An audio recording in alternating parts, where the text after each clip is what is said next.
자, 그래서 오늘은 초등학생도 이해하는 비트코인 두 번째 시간입니다.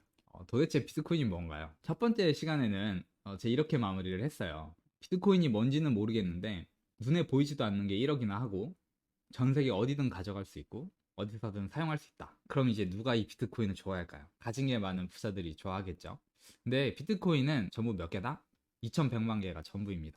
해당 영상의 내용이 궁금하신 분들은 이제 상단에 카드를 참조해 주시고요. 오늘은 이제 이어지는 내용인데 2100만 개라는 이 비트코인의 정해진 발행량이 어떤 의미인지 한번 다뤄보겠습니다. 눌러주시는 구독과 좋아요는 영상 제작에 큰 힘이 되니까 부탁드리고요. 감사합니다. 비트코인의 발행량은 총 2100만 개인데요. 이것의 의미가 뭘까요? 여러 가지 의미가 있겠죠. 그 중에 오늘 저는 희소성과 공지성, 그리고 나아가면 이 2100만 개라는 숫자가 중앙에 의해 변경되지 않으리라는 탈중앙성에 좀 다뤄보려고 합니다. 흔히 우리가 함께 공유하는 사실을 우리는 커먼 날리지, 상식이라고 표현하기도 하고 저희 커뮤니티에서는 주지의 사실이라고 표현을 하기도 합니다. 이제 비트코인이 1억이나 한다는 사실이 우리에게는 커먼 날리지가 됐어요. 모두가 알고 있다는 사실이죠. 비트코인이 세상에 나온 2007년, 2008년의 시대적 배경을 아시는 분들 혹시 여기 계신가요? 미국에서 일어나서 전 세계에 영향을 준 일이에요. 금융위기죠. 어떤 금융위기였을까요? GFC? GFC가 무슨 약자예요? 이골드? 2007년도와 2008년도에는 서브프라임 모기지 사태가 있었어요. 그래서 미국에서 시작이 된 부동산 부실채권에서 시작이 된 금융위기였는데 이 금융위기로 인해서 1850년에 설립된 리먼 브라더스라는 금융사가 파산을 했습니다. 이 일에 대해서 조금 썰처럼 풀어드리면 제가 겪은 일은 아니지만 당시 미국에서는 금융사들이 개나 소나 이렇게 아무나한테 묻고 따지지도 않고 집을 살 수 있도록 대출을 해준 거예요. 그러면 대출에서 나온 이 채권이 어떻죠? 굉장히 부실하잖아요. 근데 이거를 네, 맞아요. 빅쇼트가 실화를 바탕으로 한 영화고 그 영화의 배경이 이 서브프라임 모기지입니다. 그래서 이 부실 채권들을 튼실한 채권들이랑 서브프라임 등급으로 묶어가지고 채권을 만들어서 이제 꽤 좋은 수익률과 함께 판매를 한 거죠. 이 서브프라임이라는 이름의 유래는 뭐 프라임 등급은 아닌데 그 아래 등급인 서브프라임이어서 뭐 이런 이름이 붙었다. 혹은 뭐 프라임을 여러 개를 묶으면서 서브 상품을 만들어서 뭐 그렇다. 이 정도로 알고 있는데 제가 틀렸으면 좀 정정을 부탁드리고요. 그래서 이 프라임 등급이 참 낯선 용어잖아요. 한국 사람들한테는.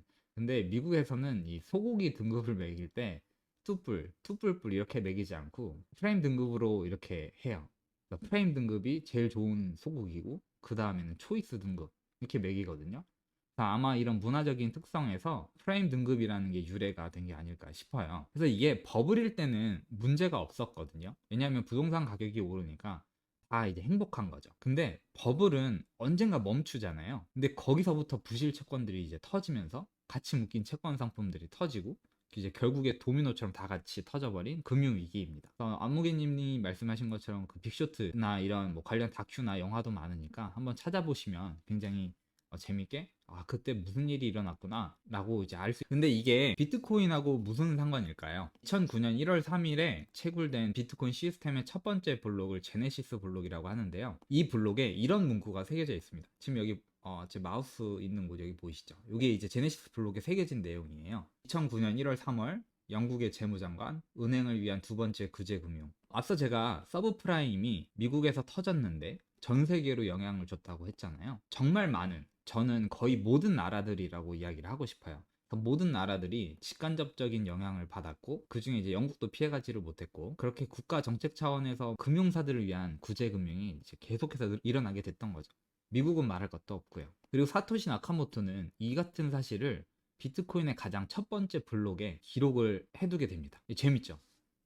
저만 재밌나요? 계속 이어가 보겠습니다. 그럼 사토시가 이 비트코인을 서브프라임이라는 그런 금융위기 후에 국가의 행동을 보고 짠하고 만들었을까요? 나는 국가가 하는 행태가 마음에 안 들어. 내 멋진 코딩 실력으로 세상에 비트코인이라는 걸 만들어 내가 국가에 대항할 거야. 뭐 이렇게 했을까요? 아닙니다. 우리는 여태껏 몰랐지만 1980년대부터 지금까지 IT 천재들은 흔히 실리콘밸리라고 하는 그 지역에서 태동한 천재들은 비트코인의 기반이 되는 다양한 학문적인 기술과 동시에 인터넷으로 가치물을 전송하는 방법에 대해서 철학적으로 고민을 많이 했고요. 그리고 또 기술적인 고민들도 같이 해왔고 궁극적으로 그런 지식들을 모아서 사토시 나카모토가 비트코인이라는 창조물을 만들어낸 거죠. 2100만 개의 이야기로 시작해가지고 여기까지 왔는데, 비트코인을 사야 하나 말아야 하나 이렇게 고민하시는 분들이라면은 이런 내용들은 꼭 아셔야 하는 배경 지식들이라고 생각합니다. 이런 거 없이 그저 비트코인이 많이 오른다고 해서 지금 1억에 사고 다시 5천만 원으로 떨어지면 이런 공부 없이는 비트코인 먼지 되는 거 아니야? 하는 이제 두려움에 떨다가 결국 팔게 되기 때문인 거죠. 손해를 보게 된다는 겁니다. 그래서 오늘 이야기에서 가장 중요한 이야기일 텐데요. 다시 2100만 개로 돌아와 볼게요. 2100만 개의 숫자가 중요할까요? 여러분이 생각하시기엔 어떠세요? 그 비트코인의 발행량이 2100만 개여야만 하는 이유가 99개 있을까요? 아쉽게도 아닙니다. 이것도 한번 고민해 보시면 되게 재미있어요. 오 작가님도 이야기를 해주셨고, 또 저도 그런 이야기를 듣고서 고민을 해보니까 2100만 개일 필요가 없더라고요. 네, 임의적이라고 생각할 수 있죠. 임의적이라는 표현이 오히려 더 정확할 것 같아요. 숫자는 중요한 게 아니고, 혹은 500만 개여도 우리가 다 메이크센스 했을 거고요. 뭐 100만 개여도 그랬을 거고, 혹은 이게 3,500만 개여도 희소성에서도 그렇게 큰 차이가 없었을 거예요. 왜냐면 전 세계의 부자들, 제가 이야기하는 희소성의 가장 큰 포인트가 되는 전 세계의 부자들은 3,500만 명은 충분히 있겠죠. 근데 여기에서 중요한 거는 이 숫자가 이제 변하지 않을 거라는 사실을 우리가 합리적으로 추론을 해볼 수 있다는 사실이에요. 왜냐면 비트코인은 탈중앙성을 띈 자산이라고 우리가 표현하는데, 2008년도 때 그리고 이번에 코로나 때 정부의 그런 무자비한 양적 완화로 돈을 무지막지하게 찍어내는 중앙 정부들과는 다르게, 비트코인은 누군가가 막 발행량을 조작해서 추가 발행을 통해 여러분들이 저장해 놓은 가치를 훼손하지 않는다는 걸 이제 우리가 추론해 볼 수 있다는 거죠. 흔히 비트코인을 건전화폐, 뭐 영어로는 사운드머니에 비유를 하는데요. 우리는 거주하는 나라에 따라서 사용하는 화폐가 다릅니다. 미국은 미국 달러, 한국은 원화, 중국은 위안화, 일본은 예나 등 각자 다른 화폐를 사용하죠. 근데 대체로 이 화폐는 어떻게 만들어지는지 고민을 해보시면, 중앙정부에 속한 중앙은행이나, 혹은 뭐 미국은 조금 다른 방식이지만, 다르다는 의미는 미국은 중앙은행으로 알려진 이 페드는 사기업으로 제가 알고 있어요. 어쨌든 화폐는 중앙화된 그런 집단에서 중앙화된 권력에 의해 유통량과 이제 발행량이 정해지는데, 이건 때로는 정치를 이렇게 따라가기도 하고, 때로는 경제 상황을 따라가기도 하고, 그리고 이번 코로나 때는 이렇게 정책적인 거를 많이 따라가기도 합니다. 근데 아까 2008년도에 무슨 일이 있었다고 했죠? 그리고 2020년도에는 무슨 일이 있었죠? 경제가 이제 휘청거리는 일들이 생기니까 정부는 뭘 했죠? 정부는 돈을 무지막지하게 찍어냈어요. 그래서 어떻게 됐냐면요, 물가가 엄청나게 올랐죠. 우리가 흔히 월급 빼고 다 올랐다고 표현할 정도로 우리는 지금 굉장한 인플레이션을 겪고 있습니다. 우리는 짐바브웨 화폐가 망하고 아르헨티나의 화폐가 망한 걸 이미 알고 있습니다. 즉, 어렵게 이야기하면 국가 화폐가 건전성을 잃게 되면 국민들이 고통을 받게 되는데, 대부분 국가화폐가 건전성을 잃는 이유는 부패된 중앙 권력 혹은 잘못된 화폐 정책이다라고 해요. 근데 이걸 쉽게 표현하면은, 국가화폐를 가지고 장난질하는 놈들 때문에 인플레이션으로 고통을 받는 것은 대개는 일반 국민들이다, 이렇게 이제 생각할 수 있는 거죠. 물론 100%는 아니겠지만 이제껏 그래온 경향이 있다라고 이제 볼 수 있습니다. 이처럼 물가 상승, 인플레이션은 우리가 가진 돈을 녹이는 거예요. 10년 전에는 만 원과 지금의 만 원의 가격은 동일하지만 이것의 이제 구매력이 달라졌거든요. 쉽게 예를 들면 10년 전에 만 원으로 짜장면 2그릇 먹으면 지금은 만 원으로 짜장면 한 그릇 먹나요? 그쵸? 근데 이 짜장면이 과연 비싸졌나? 생각해보면 아니거든요. 막 짜장면에 뭔가 막 굉장히 대단한 새로운 재료가 들어가거나 금이 들어가거나 야채가 들어가는 게 비싸진 게 아니거든요. 여러분이 가지고 있는 만 원이 예전에 만 원 같지 않다는 거, 그걸 구매력을 상실했다라고 표현을 합니다. 중앙화된 권력 집단이 국가의 화폐 가지고 장난질을 하면 일어나고, 피해라고 하기는 좀 그렇지만 영향은 누가 제일 많이 받냐면 우리 같은 소시민들이 이제 보통은 많이 받습니다. 여러분, 인간은 죽을 때까지 이제 반복적으로 해야 되는 행동들이 좀 많이 있어요. 먹고 자고 싸고. 네, 맞습니다. 그것도 하나 있어요. 그래서 분명히 그건 나올 줄 알았습니다. 뭔가를 반복적으로, 우리가 뭘 반복적으로 할까 이렇게 고민해 보시면 개개인마다 이렇게 조금씩 다른 결과가 나올 텐데, 우리는 죽을 때까지 이제 어떤 의미로든 노동이라는 행위를 반복적으로 한다고 보거든요. 근데 노동이라는 행위가 뭘까? 이렇게 고민을 해보신 적이 혹시 있으신가요?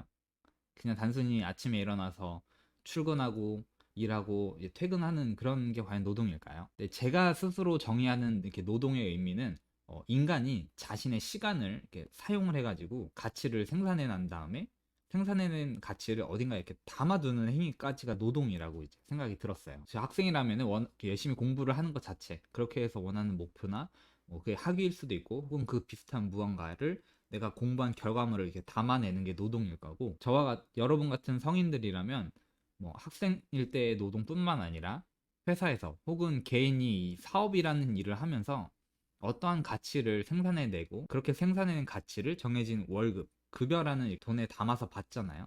저는 여기까지가 노동이라고 보거든요. 이처럼 노동은 우리가 살면서 죽기 전까지 피할 수 없는 행위인데, 우리는 이제 보통 그 가치를 우리가 사용하는 화폐에 담아서 받고 보통 그 화폐를 사용을 하지만, 여러분이 사용하는 화폐, 노동에 같이 담겨져 있는 화폐는 지금 어때요? 믿을만 한가요?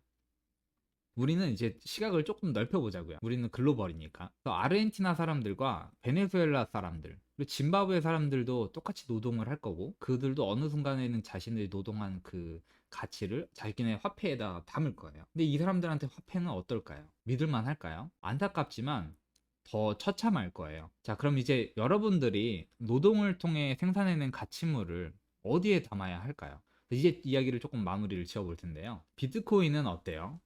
비트코인은 2100만 개로 이제 희소합니다. 그리고 2100만 개라는 발행량이 정해져 있는데, 중앙에서 이 정해진 발행량을 바꿀 수가 있어요, 없어요? 바꿀 수가 없죠. 확률이 정확히 제로라고 말할 수는 없지만 그 확률이 0에 가까울 만큼 중앙 정부보다는 현저하게 낮다고 봅니다. 모빅도 저도 비슷하다고 봅니다. 앞서서 설명드렸던 많은 이유들 때문에요. 근데 이게 비트코인이 이게 1억이나 하는데, 이 세상 그 어떤 무엇보다도 완벽한 화폐적 속성이 있어요. 근데 심지어 이게 눈에 보이지도 않는데, 거래를 하는데 제3자를 믿을 필요도 없고요. 심지어 국경을 넘어 다닐 수도 있어요. 그럼 누가 좋아한다고요? 자산을 여러 나라에 가지고 있는 부자들이 좋아한다고 제가 많이 이야기를 하잖아요. 혹은 내가 가진 자산을 국경을 넘어서 옮기고 싶은 사람들이 좋아하겠죠. 왜냐면 거기서 자산을 팔아가지고 돈을 캐시아웃해서 국경을 넘어서 들고 나와야 되는데, 그럴 때 어떻게 한다고요? 비트코인으로 바꿔서 비트코인에 자신의 구매력을 담아서 소리 소문 없이 들고 나오면 된다는 거죠. 자, 그럼 우리는 1000억씩 있는 부자도 아닌데 도대체 왜 비트코인을 사야 할까요? 이건 제가 앞서서 다 설명을 드린 것 같아요. 감사합니다.